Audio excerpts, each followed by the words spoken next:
Hi friends, இன்றைக்கி நம்ம லுக்கிசம் மான்கா தான் பார்க்க போகிறோம். மறந்துடாமல் லைக் அண்ட் சப்ஸ்கிரைப் பண்ணிடுங்க. இந்த சாப்டரோட ஸ்டார்டிங்கில் இவங்க 2 பேருக்கு நடுவில் நடந்த சண்டையில் யார் ஜெயிச்சாங்கிறதையே காட்டலை. அங்கே என்ன நடந்துச்சுன்னு கூட காட்டலை. இப்போ கரண்டில் இந்த மொத்த ஸ்டோரியும் கன் கூக்கு சொல்லிக்கிட்டு இருக்கான். நிஜமாவே இல்லையோட கதை ரொம்பவே பெருசாக தாண்டா இருக்குது. அதோட அந்த பொண்ணோட அம்மா லாயர்னு சொன்னலை, அவள் ப்ரெக்னெண்ட்டாக இருக்காங்கிறது கூட அவள் பெல்லியை வச்சே இப்படி கண்டுபிடிக்கலை அப்படின்னு கூ கேட்குறப்ப கன் இந்த இடத்துல ஒரு டாக்டராகவே மாதிரி பேசிக்கிட்டு இருக்கான். கர்ப்பப்பையில் ஆரம்ப ஸ்டேஜில் இருக்க குழந்தைங்க ரொம்பவே வினோதமான க்ரீச்சர்ஸ். அம்மா எந்த அளவுக்கு தன்னை பெருமையாக நினைக்கிறாங்களோ அந்த அளவுக்கு பெருசாக தன்னை வெளியே காமிச்சிருப்பான். அதே அந்த அம்மா அதை மறைக்கணும்னு நினச்சா அந்த குழந்தையும் தன்னைத்தானே மறைச்சிக்கும். இந்த க்ரீச்சர் எந்த அளவுக்கு அவளோட பெயினை ஃபீல் பண்ணியிருந்தா அவ்வளோ டீப்பாக மறைச்சிருக்கும்னு என்னால் நினச்சி பார்க்கவே முடியல. இந்த சண்டையில் என்ன தான் ஆச்சுன்னு பார்த்தா எலி உயிரோட அந்த ரூமை விட்டு வெளியே வரான். கன் பார்க்கோட செஸ்ட்டில் ஒரு பெரிய கோடு இருக்கும். அந்த மார்க்கை போட்டதே எலி தான். சண்டையில் கன் தோற்று போயிருக்கான். என்கிட்ட இருக்கிற மொத்த லீடர்ஸ்லையும் இவன் தான் இருக்கிறதுலே ஸ்ட்ராங்கானவங்கிறத தெரிஞ்சுக்கிட்டேன். என்ன பண்ணுறது, விட்டு போயிட்டானே, வர வர நான் ரொம்ப சாஃப்ட் ஆகிக்கிட்டே போகிறேன்னு இவன் கடுப்பாகிற மாதிரி தெரியுது. பட் இவன் ஃபிசிக்கலி வீக் ஆகலை, எமோஷ்னலி தான் கொஞ்சம் சாஃப்டாக இருக்கான். சண்டையில் வேணும்னே இவன் தோற்று போயிருக்கான். ஹாஸ்டலில் சேர்ந்த பசங்க எந்த அளவுக்கு ட்ராஜிக்கான ஒரு பேக் ஸ்டோரி வச்சுருக்காங்கன்னு இவனுக்கு தெரியும். அதை இன்னும் மோசமாக்கக்கூடாதுன்னு கடைசி நேரத்தில் இவனுக்கு தோணியிருக்கு. ஹீத்தருக்கு என்னாச்சுங்கிறதே ரொம்ப நாள் கழிச்சு தான் அவங்க கண்டுபிடிச்சிருக்காங்க. இந்த பொண்ணு ஆப்ரேஷனில் இறந்து போயிருக்கா. அவள் ஃபியூனரலில் எல்லாரும் தான் மேலே தானே பழிய போட்டுக்கிறாங்க. வாரன் அப்புறம் சாலி பார்க்கும் கூட. அவள் தான் எல்லா பிரச்சனைக்கும் காரணம்னு சொன்னதுனால தான் இப்படி ஆயிடுச்சுன்னு நினைக்கிறான். இந்த இடத்துக்கு எலியும் வரான். ஹீத்தரோட அம்மா நீ தான் இது எல்லாத்துக்கும் காரணம்னு இருக்க மொத்த கோத்தி அவன்கிட்ட காட்டுறாங்க. எலிக்கு இந்த விஷயத்தை பற்றி ஏற்கனவே தெரியும். மனுஷங்க அந்தளவுக்கு கோவமாக இருக்கிறப்ப அவங்க பலி எல்லாத்தையும் வேற யார் மேலே எது பழியாக போடணும்னு பார்ப்பாங்க. அப்போ தான் அவங்க மனசில் இருக்க பாரம் குறையும். இந்த இடத்துல எலி வந்ததே மற்ற எல்லாரோட வெறுப்பையும் அவன் வாங்கிக்கிறதுக்காக தான். நீ அவளை அபார்ட் பண்ண சொன்னதுனால தான்டா அவள் இறந்து போயிருக்கான்னு ஹீத்தரோட அம்மா சொன்னதுக்கு அப்புறம் தான் ஹாஸ்டலில் சேர்ந்த எல்லாருக்கும் அவள் ப்ரெக்னெண்ட்டாக இருக்காங்கிறதே தெரிஞ்சிருந்திருக்கு. அன்னைக்கு ஈவினிங்கே மொத்த பேர் அவங்களுக்கு இருக்க மொத்த கோத்தி அவன்கிட்ட காட்டுறாங்க. நம்ம எல்லாரும் ஆர்ஃபண்ட், அப்படி இருக்கிறப்பையும் ஒரு குழந்தைய அபார்ட் பண்ண சொல்லியிருக்கியா. எங்களால் மறுபடியும் உன்னை பழைய மாதிரி பார்க்க முடியாது. இன்னொரு தடவை எங்கள் கண்ணிலே பற்றாதான் அவனை விரட்டி விட்டானுங்க. எலி மறுபடியும் பழைய மாதிரியே தனியாகிறான். ஸோ தனியாக இருக்கிற எலி வேறு எங்கே போகிறதுன்னு தெரியாமல் ஹாஸ்பிட்டலுக்கே போயிருக்கான். அங்கே இருக்கிற இவனோட குழந்தைய தூக்கிட்டு போயிட்டான். அந்த பொண்ணு ஹீத்தர் இவன் கிட்ட சொன்னது ஞாபகம் வந்திருக்கு. நீ சிரிச்சா எவ்வளோ அழகாக இருப்ப தெரியுமா, இனிமேல் சோகமாக இருந்தாலும் கோவமாக இருந்தாலும் சிரிச்சுக்கிட்டே இருக்கணும்னு சொல்லியிருப்பான். அதனால இவன் இந்த சுச்சுவேஷனில் கூட சிரிக்கிறான். இப்போ இருந்து எப்பயுமே அவன் சிரிச்சுக்கிட்டே தான் இருந்திருக்கான். இந்த கலவரத்தில் கூட கோகிம் அந்த பூனைக்கு என்னாச்சு, பூனையை எவனும் கொன்னுலையில நிஜமான்னு கேட்டுக்கிட்டு இருக்கான். அந்த டைமில் அந்த சைக்கோ ஒலிவாங் பூனையை நிஜமாவே கொலை பண்ண தான் போயிருக்கான். பட் அந்த டைமில் யாரும் அவனை தடுத்து நிறுத்துன மாதிரி தெரிஞ்சிருக்கு. அந்த பூனையை காப்பாற்றினது யாருன்னு இவன் ஆர்வமாக கேட்குறப்ப கதை இதோட முடிஞ்சிருச்சு, போய் வேலையை பாருங்கன்னு விரட்டி விட்டாங்க. நம்மளுக்குமே அது யாருங்கிறத காட்டலை. கடைசியாக ஒரு தடவை எலி ஹாஸ்டலுக்கு போயிருக்கான். பட் அவங்க யாருமே அவனை உள்ளே விடுற மாதிரி தெரியல. அவன் வந்தது இவங்க கூட மறுபடியும் சேர்றதுக்கு இல்லை. கடைசியாக ஒரு தடவை ஒளிஞ்சு பிடிச்சி விளாட்லாமான்னு இவன் சிரிச்சுக்கிட்டே கேட்குறான். வாரன் கடுப்பை திரும்பி பார்க்குற நேரத்தில் அவனோட கிஃப்டாக கொடுத்த ஸ்கூல் யூனிஃபார்ம் அங்கேயே போட்டுட்டு மறைஞ்சு போயிட்டான். இவனோட ஸ்டைலில் இது ஒரு கடைசி குட் பாய் மாதிரி. இப்போது ப்ரெசண்டில் டேனியல் பார்க்க தான் காட்டுறாங்க. கதையோட ஹீரோடா நான், என்னை விட்டுட்டு வேற எவன் கதையிலே ஃபோக்கஸ் பண்ணிக்கிட்டு இருக்கானுங்க. எத்தனை எபிசோடில் என்னை காட்டாமல் விட்டானுங்க தெரியுமா. இவன் வருத்தப்பட்டு அழுதுகிட்டு இருக்க நேரத்தில் இவன் கண்ணுக்கெல்லாம் பேண்டேஜ் ஒட்டி விடுறான். இவங்க ஃப்ரெண்ட்ஸ் எல்லாரும் மறுபடியும் ஒன்றா சேர்ந்து ஸ்கூலுக்கு போகிற நேரத்தில் இந்த இடத்துல லோகன் பால் இருக்கான். இந்த தடவை அவன் மொத்த கிளாஸும் அவனை ஒரு ஹீரோ மாதிரி கொண்டாடுறானுங்க. அந்த சண்டைக்கு அப்புறமா பெஞ்சனுக்கு கண்ணு தெரியலங்கிறதுனால அந்த பொண்ணு இவனை கையை பிடிச்சி கூட்டு போய்கிட்டு இருக்கா. ஒரு பிளைண்ட் பர்சனை கூட்டு போகிற மாதிரி. எங்கே பார்த்தாலும் கப்பிள்ஸாக இருக்கானுங்க. இவனுக்கு எல்லாரையும் பொழக்கணும்னு தோணுதுன்னு லோகன் பால் கடுப்பில் இருக்கிறப்ப அந்த பொண்ணு சாலி பார்க் மேலே மோதிடுறான். சாரி கூட சொல்லலை. நான் ஏன் சாரி சொல்லணும், நீ சின்னதாக இருந்ததால் என் கண்ணுக்கு தெரியலை, அது உன்னோட ப்ராப்ளம்னு இவக்கிட்ட எரிஞ்சு விழுறப்ப வாரம் நாம தலையெடுத்துட்டு வந்து இவன் தொப்பையிலே முட்டுறான். மன்னிச்சிருடா, நீயும் சின்னதாக இருந்ததால் என் கண்ணுக்கு தெரியலன்னு பதிலுக்கு பதில் ரிவெஞ்ச் எடுக்கிறத எனக்கு நினப்பு. பதிலுக்கு அவனும் சண்டையில் இறங்குற மாதிரி தெரியுது. லோகன் பால் மனசில் ஓடுறதெல்லாம் எப்படி இவனை எனக்கு பொழக்கிறது மட்டும்தான். பட் ஏதோ ஒரு விஷயம் இவன் கிட்ட வித்தியாசமாக இருக்குது. ஒரு பொண்ணை ப்ரொடெக்ட் பண்ணுறதுக்காக என் கையில் அடி வாங்கி சாகிறது கூட இவன் ரெடியாக இருக்கானா. அப்போ அந்த இடத்துல தன்னைத்தானே பார்க்குற மாதிரி இவனுக்கு தோணுது. சோயை ப்ரொடெக்ட் பண்ணுறதுக்கு இவன் எப்படி டெடிக்கேட்டடாக இறங்கினானோ அதே மாதிரியே அவனும் டெடிக்கேட்டடாக இறங்கின மாதிரி தோணுது. நீயும் நானும் வேற இல்லடான்னு முடிவு எடுத்துட்டு அங்கேருந்து கிளம்புறான். எல்லாரும் அந்த பொண்ணுக்கு உதவி பண்ண ட்ரை பண்ணுறப்ப நிஜமாவே உதவி தேவைப்படுற ஆள் நம்ம வின்சென்ட் தான். கண்ணு தெரியாமல் அங்கே ஓப்பன் பண்ணி வச்சுருந்த செப்டி டேங்க்குள்ளே விழுந்திருக்கான். டேனியல் பார்க் முன்னாடி வந்து அவளுக்கு கை கொடுத்து உதவி பண்ணுறக்க டேனியல் பார்க் ஒரு ஏஞ்சல் மாதிரி தெரியுறான். பட் இந்த மாதிரி சுச்சுவேஷன்லாம் பார்க்குறப்ப அவளுக்கு எலியை முதல்ல பார்த்தது தான் ஞாபகம் வருது. சைக்காலஜிக்கலாக இவன் ரொம்பவே அஃபெக்ட் ஆகுறா. அந்த இடத்துல வாரன் முன் வந்து தன்னை இன்ட்ரடியூஸ் பண்ணிக்கிறான். நான் தான் வாரன், அதுவும் சும்மா இல்லை, கங்கமோட மைட்டி வாரன். 1083 ஃபைட், 1079 வின், 4 தோல்விகள். இப்படியெல்லாம் இவன் பெருமையாக சொல்கிறப்ப சுற்றி இருக்கிற பொண்ணுங்களாம் ஐயோ ரொம்ப கிரிஞ்சாக இருக்குடி, வாந்தி எடுக்கிற அளவுக்கு கிரிஞ்சு பண்ணுறான்னு பார்க்குறானுங்க. பட் நம்மால் ஜாக்லி அவன் பெருமைகளை காட்டுற மாதிரி 1000 மேட்சுக்கு ஜெயிச்சதுக்கப்புறம் நான் கவுண்ட் வச்சுக்கிறத நிறுத்திட்டேன்ப்பா, நான் தான் ஜாக்லின் கை கொடுக்குறான். இவங்க 2 பேரும் பெருமையாக கை கொடுத்து ஒருத்தருக்கு ஒருத்தர் டாமினன்ஸை காட்ட முயற்சி பண்ணுற நேரத்தில் 2 கிரிஞ்சாட்டிகளும் ஒன்றா சேர்ந்துட்டானுங்கன்னு பொண்ணுங்களாம் ஆக்வர்டாக ஃபீல் பண்ணுறாங்க. சாலி பார்க், உங்கள் ஸ்கூலில் இருக்க எல்லாரும் இப்படி தான் வியடான பசங்களாக இருப்பாங்களா? ஏற்கனவே ஒரு வியடோ எனக்கு தெரியும், அவன் பேர் கூட ஏதோ வாஸ்கோன்னு வரும்ப்பான்னு சொல்கிறப்ப வாஸ்கோவை தெரியுமான்னு அவங்க கேட்குறப்ப இவனுங்க தான் வாஸ்கோவோட அந்த பெஸ்ட் ஃப்ரெண்ட்ஸ்ன்னு தெரிஞ்சுக்கிறாங்க. ஃபாரன் அந்த இடத்துல வாஸ்கோவை பார்த்தீங்கன்னா அவனுக்கு நான் நன்றி சொன்னதாக சொல்லிடு டேனியல் பார்க்குன்னு அந்த இடத்த விட்டு கிளம்புறான். எப்படி உன்னோட பேர் தெரியும்னு கூட டேனியலுக்கு புரியலை. எனக்காக எப்பயுமே விட்டு கொடுக்காம கூடயே இருந்ததுக்கு நன்றிடான்னு சாலி பார்க் சொல்கிறப்ப என்ன வளர்ற, அதை தான் ஃபேமிலினா பண்ணுவாங்கன்னு சொல்கிறான். அதோட நம்மளை விட்டுட்டு போனவங்களை தேடி போகிறது யூஸ்லெஸ்ன்னு சொல்கிறான். என்னன்னு பார்த்தா இவனோட பிரதர்ஸ் 2 பேர் இருப்பாங்க, அவனுங்க கூட இந்த ஃபேமிலியை விட்டு போயிட்டானுங்க. ஃபாரன் மட்டும் இன்னும் இங்கே இருக்கான். சாலி பார்க்குக்காக தானே இவனுங்க கேட்குறப்ப என்ன வளர்றீங்க, எனக்கு சாலி பார்க் மேலெல்லாம் இன்ட்ரெஸ்ட் போயிடுச்சுன்னு உருட்டுறான். பட் ஏற்கனவே நான் அவளுக்கு வாக்கு கொடுத்துருக்கேன், எப்பயுமே கூட இருந்து ப்ரொடெக்ட் பண்ணுவேன்னு. அதை நான் மீறவே மாட்டேன்னு அவளோட அப்பார்ட்மெண்ட்லேயே இவனும் தங்கிட்டான். அப்போ தான் இவனுக்கு ஸ்கூலில் இருக்க எலிஜாங்க மீட் பண்ணியிருக்கானுங்க. இதே டைமில் பக்கத்தூரில் இருக்க ஒரு ஸ்கூலில் ட்ரைனிங் டீச்சரை காட்டுறாங்க. அங்கே இருக்க மொத்த பசங்களுக்கும் இவங்களை பிடிக்கும், இவங்களுக்கும் அங்கே இருக்க எல்லா பசங்களையும் பிடிக்கும், ஒரே ஒரு பையனை தவிர. பிக் டீலோட ஜெரி அவன் இன்னும் ஸ்கூல் தான் படிச்சுக்கிட்டு இருக்கான். மேடம், என்னோட ஃப்ளூட்டில் இருந்து மட்டும் மியூசிக் வரவே மாட்டேங்குதுன்னு அவன் கம்ப்ளைண்ட் பண்ணுறப்ப ஜெரி, ஃப்ளூட் ஃபுல்லாக நீங்கள் எச்சி ஆக்கி வச்சுருக்கீங்க, அந்த எச்சி இருக்கிறதால தான் அதுலேருந்து சவுண்ட் வர மாட்டேங்குதுன்னு நினைக்கிறேன்னு ஒரு பெரிய ஆள்கிட்ட பேசுகிற மாதிரி மிஸ்டர்னுலாம் கூப்பிட்டு பேசுகிறாங்க. இவனை பார்த்து நான் பயப்படக்கூடாது, இவனும் என்னோட ஸ்டூடெண்ட் தான், எல்லா ஸ்டூடெண்ட்டையும் நான் சமமாக நடத்தணும்னு அவங்க நினைக்கிற நேரத்தில் ஓ அதுதான் பிரச்சனையா, அது எச்சி இல்லைங்க ரத்தம், நேற்று நடந்த யுத்தத்தில் சண்டை போகிறப்ப இப்படி ஆயிருக்கும் போல், இது என்னோட ரத்தம் இல்லை மற்றவங்களோட ரத்தம், நீங்கள் ஒன்றும் பயப்படாதீங்கன்னு இவன் சொல்கிறப்ப அவங்களுக்கு அல்ல இல்லை. இவன் ஒரு ஸ்பெஷல் சைல்டு, பாஸ்கோ மாதிரியே. இவனை எப்படியாவது நம்ம வழிக்கு கொண்டு வரணும்னு அந்த டீச்சர் நினைக்கிறாங்க. அவன் கூட ஒன்றா படிக்கிற பசங்களாம் நீ வாவன் நம்ம கம்ப்யூட்டர் சென்டர் போய் கேம் விளையாடலாம்ப்பான்னு கூப்பிட்றப்ப அந்த குழந்தைங்க கிட்ட இவன் இன்னைக்கு ஒரு கேங் வார் இருக்குது அதனால் வர முடியாதுன்னு பேசிக்கிட்டு இருக்கான். இவனுங்களுக்குள்ள இருக்க சைஸ் டிஃப்ரென்ஸை மட்டும் பாருங்க. அந்த பசங்க ஏதோ வார் கேமை பற்றி சொல்கிறானோன்னு நினச்சி ஓ அப்படியா நம்மளும் ஒன்றா விளாட்லாம்ப்பா, நான்லாம் ஒரு தடவை கேமில் 30 பேரை தனியாக தோக்கடிச்சேன்னு தெரியுமா நம்ம சீன் போடுறப்ப நம்மால் அப்படியா, அப்படின்னா நீ ஒரு பெரிய அசட்டாக தான் இருப்ப, அடுத்த தடவை உன்னை கேங் வார்க்கு கூப்பிட்டு போகிறேன்னு நிஜமான சண்டைக்கு இந்த குழந்தைங்கள ஆள் எடுத்துக்கிட்டு இருக்கான். அந்த ட்ரைனிங் டீச்சர் ஒளிஞ்சிருந்து இது எல்லாத்தையும் பார்த்துக்கிட்டு தான் இருக்காங்க. இவனை இப்படியே விட்டா இவனும் அந்த ஹைஸ்கூல் பசங்க மாதிரியே மாறிடுவான்னு சொல்கிறப்ப ஒரு ரவுடி கிளாஸை காட்டுறாங்க. அந்த கேங்கோட பேர் மான்ஸ்டார்ஸ், அதோட லீடர் லைன்மேன். அவனும் பிக் டீலில் சேர்ந்த ஒருத்தன் தான். பட் பிக் டீலில் சேர்ந்த புதுசாக வந்த ஒருத்தன். இவனுக்கு ஜேக்கிம்னா யாருன்னு கூட தெரியல, இவனை நேரில் கூட அவன் பார்த்தது கிடையாது. ஸ்டில் நானும் ஜேக்கும் எப்படின்னு தெரியுமா, ஒரே தட்டில் ஒன்றா சாப்பிட்ற அளவுக்கு க்ளோஸ். 2 பேரும் அண்ணன் தம்பிங்க மாதிரி நான் அந்த பசங்கிட்ட உருட்டிக்கிட்டு இருக்கான். இவனுங்களும் நம்புறானுங்க. ஒரு சண்டைக்கு அப்புறம் ஜேக்கிம் எனக்கு ஒரு நிக்நேம் கொடுத்தான் தெரியுமா, அவன் உயிரை காப்பாற்றினதுக்கப்புறம் பிக் டீலோட ஹீட் அண்ட் ட்ராகன்னு கெத்தாக சொல்கிறான். இவனுக்கு இதெல்லாம் எம்பாரசிங்காக இருக்குது தனக்கே. பட் ஸ்டில் தப்பு இல்லையே, நான் ஜேக்கிம்மை டெக்னிக்கலி பார்த்துருக்கேன்னு சொல்கிறான். அது எப்போ நடந்திருக்கும்னா ஜேக்கிம்க்கும் பிக் டீலில் புதுசாக சேர்ந்த சிலருக்கும் நடுவில் சண்டை வந்திருக்கும். போன சாப்டர்லேயே அதை பார்த்துருப்போம். அதில் அடி வாங்கி கீழே விழுந்து கிடக்கிற சைட் கேரக்டர்ஸில் இவனும் ஒருத்தன். இவனுக்கு அதோட நிறுத்தாமல் ஜேக்கிமோட போர்வால் ஜெரியை பற்றி எங்களுக்கு சொல்ல, அவன் பார்க்க எப்படி இருப்பான்னு கேட்குறப்ப அவன் எவ்வளோ ஃபிட்டாக இருப்பான் தெரியுமா, கிட்டத்தட்ட மாடல் மாதிரி. அவன் தலையில் கூந்தல் அருவி மாதிரி கொட்டுன்னு சுத்தமாக ஆப்போசிட்டாக உளறிக்கிட்டு இருக்கான்.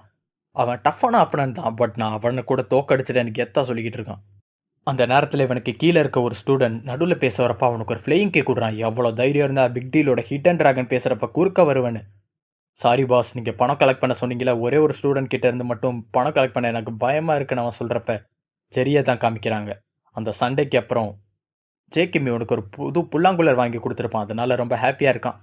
அந்த நேரத்தில் அந்த ஹிட் அண்ட் ட்ராகன் இவன் தலையிலே அடிக்கிறான். பணம் கேட்டால் கொடுக்க மாட்டேன், இந்த வயசுலேயே எதுக்குடா மொட்டை அடிச்சுட்டு உட்காந்துருக்கேன்னு அவனை புலி பண்ண ஸ்டார்ட் பண்ணுறப்ப நீங்கள் அடிக்கிறப்ப என் புல்லாங்குழல் கீழே விழுந்துருச்சு சார், அதை எடுத்து கொடுக்குறீங்களான்னு ஜெரி டீசெண்டாக கேட்குறான். எது இதுவா, இந்த வச்சுக்கன்னு அதை உடச்சி இவன் முகத்திலே தூக்கி போடுறான்.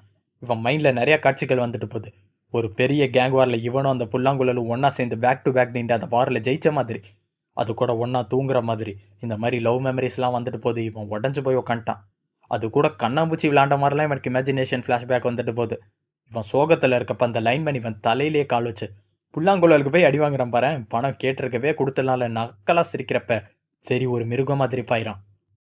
பட் கடைசி நேரத்தில் ஜெரி சண்டை போடாமல் யோசிக்க ஆரம்பிச்சிடறான்.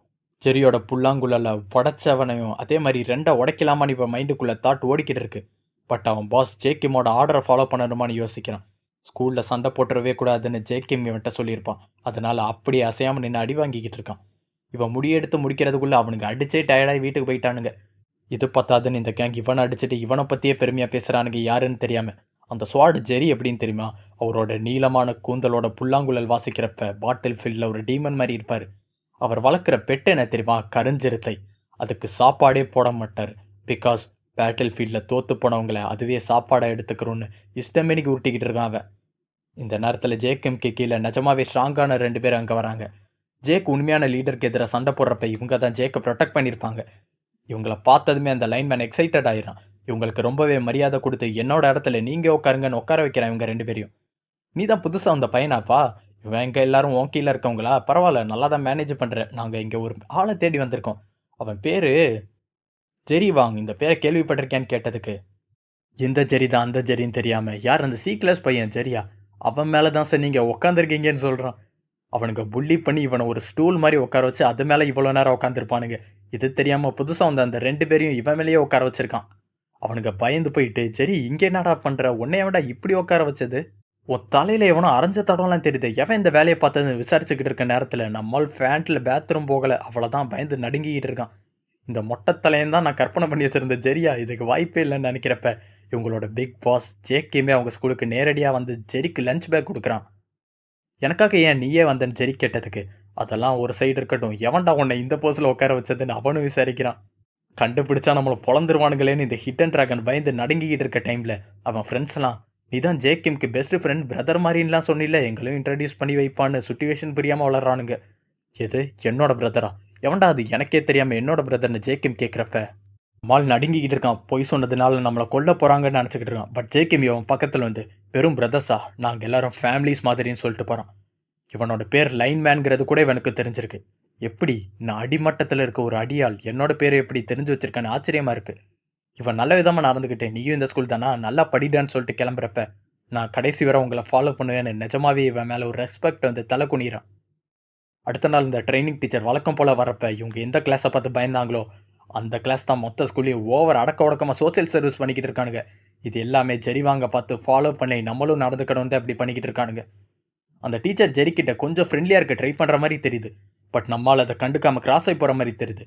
ஆனால் ஸ்டில் திரும்பி பார்க்காம இவனும் ஃப்ரெண்ட்லியாக கை காமிச்சிட்டு தான் போகிறான். இதே நேரத்தில் அந்த சைக்கோ ஓலி வாங்கும் காட்டாக முதுகில் குத்தின செகண்ட் இன் கமேண்ட் 2 பேரும் ஒன்றா உட்காந்து பிளான் போட்டுக்கிட்டு இருக்கானுங்க. நமக்கு இருக்க மிகப்பெரிய கீ எலி, அதுவும் ஆளுங்க அந்த 2வது ஹாஸ்டல் கேங் கிட்ட பறி கொடுத்துட்டு வந்து நிற்கிறானுங்க. இப்போவும் ஒன்று கெட்டு போகலை, நீ சொன்னதை நான் ஒத்துக்கிறேன். பிக் டீலையும் ஹாஸ்டல்லையும் ஒன்றா சேர்த்து நம்ம வேலையை ஆரம்பிக்கலான்னு வில்லத்தனமாக சிரிக்கிறான். மொத்த ஹாஸ்டல்லையும் இவன் தான் பலவீனமான ஒருத்தனாக இருந்திருப்பான். இப்போ இவன் இப்படி நிற்கிறதுக்கு காரணம் என்னன்னு ஒரு சின்ன ஃப்ளாஷ்பேக் போகிறாங்க. அன்னைக்கு அந்த பூனையை இவன் கொலை பண்ண ட்ரை பண்ணுற நேரத்தில் அந்த பூனையை காப்பாற்றினது ஜெரி தான். நீ கேவலமானவன் எனக்கு தெரியும்டா, பட் இவ்வளோ கேவலமாக இருப்பேன்னு எனக்கு தெரியாதுன்னு அந்த பூனையை இவன் காப்பாற்றிட்டு, இந்த பூனை எங்கேயோ பார்த்த மாதிரியே இருக்கேன்னு அப்புறம் தான் ஞாபகம் வருது. இந்த பூனை தான் ஏற்கனவே முகத்தில் கோடு போட்டிருக்கும். அது மறுபடியும் சுக்குனோ மாதிரி வெர்டிக்கல் ஸ்லாஷ்னு மேலேருந்து கீழே புதுசாக ஒரு கோடு போடுது. ஸ்டில் இதை விடுறதுக்கு மனசு இல்லாமல் தூக்கிட்டே ஹாஸ்டல் வர போயிருக்கான். இதே நேரத்தில் அந்த டைமில் கன் பார்க்குக்கு கீழே இருந்த வேலைக்காகாத லீடர் இவனை கடத்திட்டு போயிருக்கான். இது கன் பார்க்கோட ஐடியா தான். எலியை கண்டுபிடிச்சி திருப்பி கொண்டு வர வரைக்கும் உங்களுக்கு ஹாஸ்டலுக்கு இன்னொரு லீடர் தேவை. அதுக்கு பிரெயின்ஸ் எல்லாம் செயல்பட்ட ஒருத்தனை இப்போ செலக்ட் பண்ணியிருக்கானுங்க. இவன் வீக்கான ஒருத்தன், சண்டை போட தெரியாது. அதனால் எலி திருப்பி கிடைக்கிற வரைக்கும் மறுபடியும் உனக்கு ட்ரைனிங் கொடுத்துக்கிட்டே இருப்பேன்டான்னு இவனோட ஸ்டைலில் ட்ரைனிங் ஆரம்பிச்சிருக்கான். இப்படி ஒரு மான்ஸ்டரை உருவாக்கியிருக்கான். எலியோட இடத்த பிடிச்சி இவன் 2வது இடமா மாறி இருக்கான். வாரனோட அந்த பிரதர்ஸ் அவங்களோட இடத்த பிடிக்கிறதுக்காக இன்னொரு பார்ட்னர்ஷிப்பாக சண்டை போடுற 2 பிரதர்ஸை அந்த இடத்துல பிடிச்சிருக்கான். இன்னுமே எலியோட ஃபேன் பாய் தான். எலி திருப்பி வரும்போது அவன் உருவாக்கின புது ஜெராக்ஸ் கேப்பி ஃபேமிலியை இவனுக்கு காட்டணும்னு ஆசைப்பட்றான். டேனியல் பார்க்கோட ஸ்கூலில் அவனை பற்றி ஏகப்பட்ட ரூமர்ஸ். ஒரு ஓடி போகிற ஃபேமிலியில் இவனும் வீட்டை விட்டு ஓடி போய் சேர்ந்துருக்கான். அதுக்கப்புறத்துலேருந்து இவன் பார்க்குறதுக்கே ரொம்ப டஃப்பான ஆள் மாதிரி தெரியுறான்ப்பா. என்னதான் இருந்தாலும் இவனும் ஒரு ரவுடி தான் நிரூபிச்சிட்டான் பார்த்தீங்களான்னு இவனை பற்றி நிறைய ரூமர்ஸ் பரவி இருக்கு. பட் அதை விட இப்போ பெரிய பேச்சு என்னன்னா, டேனியல் பார்க்கோட இடத்துல அவன் உருவத்துக்கு சம்மந்தமே இல்லாத ஒரு குண்டு டேனியல் உட்காந்துருக்குது. இந்த இடத்துல டேனியல் பார்க் நடுங்கிக்கிட்டு இருக்கான் அவன் ஒரிஜினல் பாடியில். எப்படி நான் இவ்வளோ பெரிய தப்பு பண்ணேன்? தூங்கி எந்திரிச்சு என்னோட ஸ்ட்ராங்கான பாடி எடுத்துகிட்டு ஸ்கூலுக்கு வரதுக்கு போல என் ஒரிஜினல் பாடியிலேயே வந்துட்டேன். என்ன சொல்லி சமாளிக்கிறதுன்னு தெரியாமல் டேனியலுக்கு பதிலாக என்ன ஸ்கூலுக்கு அனுப்பி வச்சிருக்கான்னு உருட்டியிருக்கான். இது ஒரு ஆள் மாறாட்டம்னு கூட இவனுக்கு தெரியல. எப்படியாவது யார் கண்ணிலும் படாம இன்னைக்கு ஒரு நாள் கலந்துரணும்னு நினைக்கிறான். பட் டேனியலுக்கு எந்த அளவுக்கு அட்டென்ஷன் இருந்துச்சோ, அதை விட இவனுக்கு பல மடங்கு அட்டென்ஷன் இருக்கு. வேற கிளாஸ்ல இருக்கவங்க கூட வந்து எட்டி பார்த்துட்டு போறாங்க இவன. இந்த டைம்ல இவங்க எல்லாருமே இவங்க லுக்ஸை மாத்திருப்பாங்க. இந்த வினோத காட்சியை பார்க்கறதுக்கு எல்லாரும் ஃபேஷன் டிபார்ட்மெண்ட்டுக்கு தான் கூப்பிடுறாங்க. முதல்ல வாஸ்கோவும் பம்ஜேவும் முதல்ல டேனியலை தேடி வரானுங்க. இது போக வின்ஜினும் அவனோட பெஸ்ட் ஃப்ரெண்டு பொண்ணும். போயும் போயும் உனக்கு பம்ஜே மேலேயே லவ் வரணும்னு வின்ஜய் கேட்குறப்ப, சீ லவ்வா, எனக்கு அவனோட காதை பிடிக்கும்பா, அவன் காதை தொட்டு பிடிக்கிறதுக்காக தான் போகிறேன்னு அவன் அங்கேருந்து கிளம்புறான். ஜாக்லியோட ஹேர் ஸ்டைல் சேஞ்ச் பண்ணியிருக்கான். பட் ஜேயும் அவனோட சிஸ்டரும் மட்டும் எந்த மாற்றமும் இல்லாமல் அதே மாதிரி இருக்காங்க. நம்மால் இன்னமும் பேச ஆரம்பிக்கல. புதுசாக ஹேர் டை பண்ண எலி ஜாங் அண்ட் லோகன் பால் எல்லாருமே ஃபேஷன் டிபார்ட்மெண்ட்டுக்கு தான் போகிறாங்க. டேனியலுக்கு முதல்ல புதுசாக வந்த அந்த குண்டு பையன் யாருன்னு பார்க்கறதுக்காக எல்லாரும் இவனை சுத்து போட்டு, இல்லை புரியல, டேனியலை எழுப்ப முடியலங்கிறதுக்காக நீ அவனுக்காக கிளாஸுக்கு வந்துட்டியா, இது நம்புற மாதிரி இல்லையான்னு கேட்குறப்ப முதல் முறையாக ஜாக்லி அறிவாளித்தனமாக பேசுகிற மாதிரி தெரியுது. நீ பேசுகிறதெல்லாம் வச்சு பார்த்தா நீயும் டேனியலும் டே ஷிஃப்டாக நைட் ஷிஃப்ட்டில் ஒர்க் பண்ணுற மாதிரி தெரியுதே. இப்போ தான் எனக்கு உண்மை புரியுது. நம்ம கொஞ்சம் சீரியஸாக மாறுறான். இங்கே இருக்கிறதுலே தத்தி ஜாக்லி, அவனே நம்மளை கண்டுபிடிச்சிட்டான்னு டேனியல் பயப்படுற நேரத்தில் இவனை கட்டி பிடிச்சிட்டு, அந்த டேனியல் புறம்போக்கு உன்னை மிரட்டுறான்ல, எழுப்பி விட்டா கூட உன்னை அடிப்பான்ல, அதனால தான் அவனை எழுப்பி விட முடியல. நீ ஒன்றும் கவலைப்படாத, நான் உன்னை பார்த்துக்கிறேன்னு மீரா கண்ணு முன்னாடி நான் தான் நல்லவேங்கிற மாதிரி இவன் சீன் போட்டுக்கிட்டு இருக்கான். அந்த இடத்துல ஜோயி இவன் கையை பிடிச்சி இவன் கிட்ட சிரிச்சு பேசுகிறப்ப இந்த சுச்சுவேஷனை எங்கேயோ ஃபீல் பண்ண மாதிரி ஒரு ஹாரர் வைவை ஃபீல் பண்ணுறான். கிளாஸுக்கு வெளியே இருந்து லோகன் பால் இவன் கன்வீனியன்ஸ் ஸ்டோரில் எப்படி மாட்டானோ அதே மாதிரி எட்டி பார்த்து முறைச்சிக்கிட்டு இருக்கான். அந்த இடத்துல ஆர்டிஸ்ட் ஒரு சின்ன டிஸ்க்ளைமர் கொடுக்குறாரு. லோகன் பால் இவ்வளோ நேரம் ஜோயியை தொல்லை பண்ணாமல் இருந்ததுக்கு காரணம் அவன் ஒரு ஆம்பளை. கொடுத்த வாக்கை மீறுறவன் அவன் கிடையாது. ரைட் ஹேண்டை யூஸ் பண்ணி சண்டை போட்டா ஜோயியை விட்டுருவேன்னு டேனியலுக்கு இவன் ஒரு ப்ராமிஸ் பண்ணி கொடுத்துருக்கான். அதனால் இவன் வாக்கை மீறவே மாட்டான்னு சொல்லி வாய மூடுறதுக்குள்ளே அவன் ஜன்னலை உடச்சிட்டு டேனியல் பார்க்க பிடிச்சி ஏரில் தூக்கி நிறுத்தியிருக்கான். டே பீக்காச்சு, உன் வேலையை காட்ட ஆரம்பிச்சிட்டியா, ஏன் ஆளுக்கிட்டேயே உன் இடத்த மறண்டியா என்ன, என் முன்னாடி மண்டி போடுறான்னு மிரட்ட பார்க்குற நேரத்தில் டேனியல் பார்க் கூலாக கண்ணாடியை கழட்டிட்டு, ஏன்டா இப்படி கிறுக்குத்தனமாக நடந்துக்கிற, மூடிட்டு ஓரமாக நிற்கிறியான்னு இவனும் சண்டைக்கு இறங்குறான். இப்போ இவனோட ஸ்ட்ராங்கான பாடியில் இல்லைன்னு தெரிஞ்சும் இவன் ரொம்பவே ஸ்ட்ராங்கான மைண்ட் செட்டோடு இருக்கான். லோகன் கடுப்பை பஞ்சு பண்ணுறப்ப இவனோட ஸ்ட்ராங்கஸ்ட் பஞ்சை ஜாக்லி புகுந்து காலால் தடுத்து நிறுத்தியிருக்கான். என்னோட லோயர் பாடியை வச்சு உன் பஞ்சை தடுக்கிறது ஈஸியாக இருக்குன்னு அவன் நக்கலாக பேசுகிறப்ப இவன் இந்தளவுக்கு ஸ்ட்ராங்காக மாறிட்டானா இவனுக்கு நம்பவே முடியல. மிராசாக்கை தடுத்து நிறுத்த ட்ரை பண்ணுறான். பட் இவன் கேட்குற மாதிரி தெரியல. எதிரில் லோகன் பாலும் சட்டை கிழிச்சிட்டு சண்டைக்கு ரெடி ஆகிறப்ப இந்த இடத்துல ஜெய் இவனை தடுக்கிறான். டே மஞ்சு முடிப்பையா, நீயும் வந்துட்டியா, இவன் கடுப்பாகிற நேரத்தில் இவன் ஏகப்பட்ட ஃபைட்டில் இருக்க ஒருத்தங்கிறதுனால எல்லா ஆப்போனண்ட்டும் இவன் ஞாபகம் வச்சிருக்க மாட்டான். ஆர்டிஸ்ட் ஏற்கனவே சொல்லியிருப்பாரு. பட் ஜெயை கரெக்டாக ஞாபகம் வச்சிருக்கான்.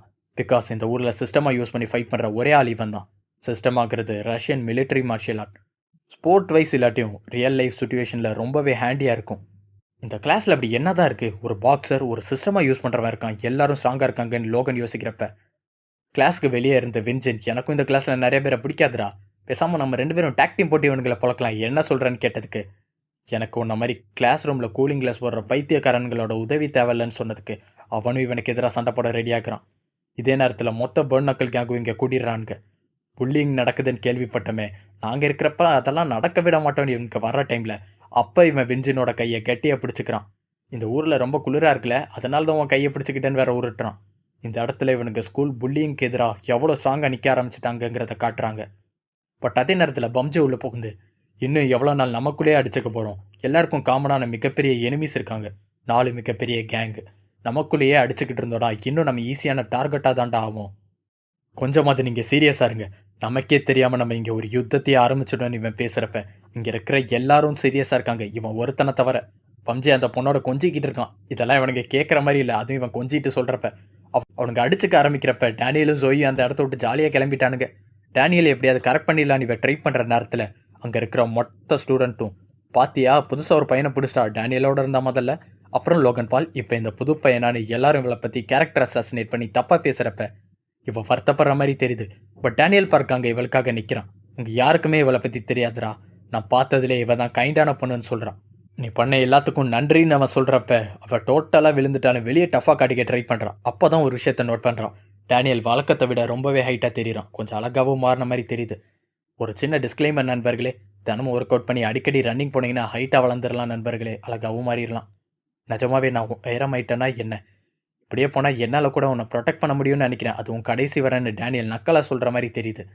பட் இவ கணக்கு டேனியல் பார்க் பார்க்கறதுக்கு ஒரு ப்ளே பாய் மாதிரி தெரியுறான்னு இவ வெக்கப்பட்டு நிற்கிறா. அந்த இடத்துல டேனியல் கிளாஸில் இருக்க புள்ளி பசங்களும் ஜோயை பற்றி தப்பாக பேசிக்கிட்டே அங்கே வராங்க. எல்லார் கூடயும் சுற்றுற என் கூடயும் சுற்றலாம்லன்னு அவன் கேட்குறான். அப்படியே டேனியலும் கலாய்க்கிறானுங்க. குண்டனை பார்த்தியா பண்ணி மாதிரி இருக்கான், இவன் கூடலாம் சுற்றுறா பாருன்னு இவனையும் பாடி ஷேமிங் பண்ணுறப்ப டேனியல் அழுகிற மாதிரி தெரியுது. 2 நிமிஷம் பேசினதுக்கே அழுதுட்டான்டான்னு அவனுங்க நக்கலை சிரிக்கிறானுங்க. பட் நம்மளால ஆனந்த கண்ணீர் விட்டுக்கிட்டு இருக்கான். எப்பா ஸ்கூல்னால் இப்படி தான் இருக்கணும், கொஞ்ச நாளைக்கு என் வாழ்க்கையில் நான் பார்த்த விஷயங்கள்லாம் கனவுல கூட திருப்பி வரணும்னு நினைக்கல. இப்போ இந்த ஜோக்கருங்களை பார்த்ததும் தான் நிஜமாவே இதுதான் ரியலான லைஃப்னு எனக்கு புரியுதுன்னு இவனுங்களை ஜோக்கராக பார்க்குறான் இவன். இது பார்த்தாதுன்னு அவனுங்களை பிடிச்சி கட்டி பிடிச்சி நல்ல வேலை நீ எதுவும் செய்யலைங்கிற மாதிரி எந்த கேங்லையும் சேராததுனால இவனுக்கு நன்றி சொல்லிக்கிட்டு இருக்கான். பட் இவன் கட்டி பிடிச்ச ப்ரெஷர்லேயே மயங்கி விழுந்துட்டான். கொஞ்சம் கொஞ்சமாக டேனியல் ஸ்ட்ராங்காகவும் ஆக்கிட்டு போகிற மாதிரி தெரியுது. இதே நேரத்தில் கிறிஸ்டல் சாயை காட்டுறாங்க. அவள் நேரத்துக்கு கரெக்டாக இவளும் பாடியை மாற்றி தான் தூக்கிட்டு வந்திருக்கா. இவள் அதை பற்றி வருத்தப்படுற மாதிரி தெரியல. ஜோயி புதுசாக வந்த டேனியல் பார்க்கோட ஒன்றா இருக்காங்கிறத கேள்விப்படுறான். இவங்க 2 பேரையும் ஒன்றா வேற பார்த்ததும் அவங்களுக்கே தெரியாமல் அவங்களுக்குள்ள ஒரு காம்படிஷன் மாதிரி கிரியேட் ஆகுது. யார் டேனியல் பார்க்க அதிகமாக விரும்பணுங்கிற காம்படிஷன். இதோட இந்த சாப்டர் முடியுது. ப்ளஸ் நம்ம சேனலில் இருக்க காப்பிரைட் பிரச்சனை பற்றி உங்களுக்கு தெரியும்னு நினைக்கிறேன். கொஞ்ச நாளைக்கு லுக்கிசம் கண்டென்ட்டை நிறுத்தி வைக்கிற மாதிரி இருக்கும் நண்பர்களே. இந்த கொஞ்ச நாள் பிரேக்குக்கு முன்னாடி எக்ஸைட்டிங்கான ஹூக் பாயிண்டில் விட்டுட்டு போகாமல் ஒரு ப்ளசண்ட்டான எண்டிங்கில் இதை விட்டுட்டு போனால் கரெக்டாக இருக்கும்னு நினச்சேன். அதுக்கு தான் இந்த video friends. Especially mister Eren Yeager ரம்பிளிங்கை ஸ்டார்ட் பண்ணிட மாட்டீங்க நம்புகிறேன். இது போக நம்ம ஆல்மைட் சூர்யா சேனலில் புதுசாக லுக்கிசம் வீடியோ போட ஆரம்பிச்சிருக்காங்க. ட்ரை பண்ணி பாருங்கள் ஃப்ரெண்ட்ஸ். அது வரைக்கும் நம்ம சேனலில் குவஸ்டிசம் அண்ட் உல்சாங் ஜென்ரேஷன் 2 மான்ஹாவையும் ஒரே டைமில் போடுற மாதிரி பிளான் இருக்குது ஃப்ரெண்ட்ஸ். ஆக்சுவலி இது 2மே லுக்கிசமோட கனெக்டடான மான்ஹாஸ். ஒரே ஆத்தர் அண்ட் ஒரே யூனிவர்ஸில் நடக்கிற ஸ்டோரிங்கிறதுனால நிறைய கேரக்டர்ஸ்குள்ளே கிராஸ் ஓவர் நடக்கும். கண்டிப்பாக உங்களுக்கு பிடிக்கும்னு நினைக்கிறேன். கண்டிப்பாக ட்ரை பண்ணி பாருங்கள் ஃப்ரெண்ட்ஸ். அது போக ஏதாவது ஃபீட்பேக் இருந்தால் கண்டிப்பாக கமெண்ட் பண்ணுங்கள். ஆர் நம்ம இன்ஸ்டாகிராம் லிங்க் சேனல்லே மென்ஷன் ஆகிருக்கும், டிஎம் பண்ணுங்கள் friends. And thank you so much for all your support guys. அடுத்த சாப்டர் சீக்கிரமாகவே அப்டேட் பண்ணுறேன். வீடியோ பிடிச்சிருந்ததுன்னா கண்டிப்பாக மறக்காமல் லைக் பண்ணி சப்போர்ட் பண்ணுங்கள் ஃப்ரெண்ட்ஸ்.